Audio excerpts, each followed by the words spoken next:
अस्सलाम वालेकुम। मनफी सोच कुछ लोगों के डीएनए टेस्ट में शामिल होती है।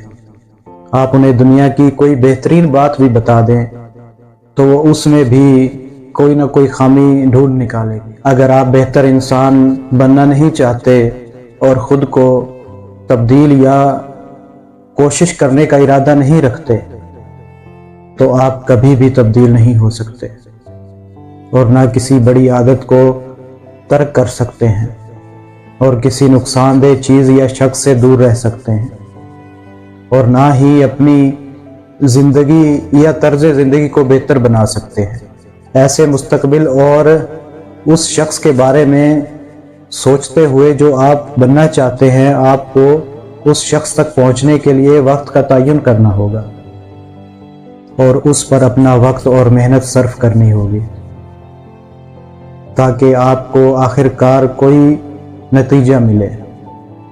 इसके अलावा ज़िंदगी की सख्ती का इल्ज़ाम ज़िंदगी पर मत लगाएं और उस सूरत में आखिर में अपने सिवा किसी और को इल्ज़ाम ना दें।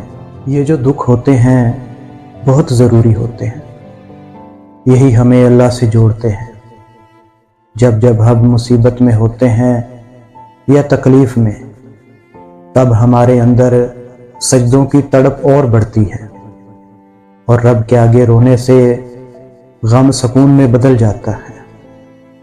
दुख में सब्र से काम लें और खुदा से शिकवे शिकायत ना करें, बल्कि सोचें कि आप कितने खुश नसीब हैं जिनको खुदा ने आजमाइश के लिए चुना। दुख ना होते तो हमारा खुदा से ताल्लुक़ कैसे मजबूत होता। और सिर्फ दुख में खुदा को याद ना करें, बल्कि खुशियों में भी सजदा शुक्र लाजमी अदा करें।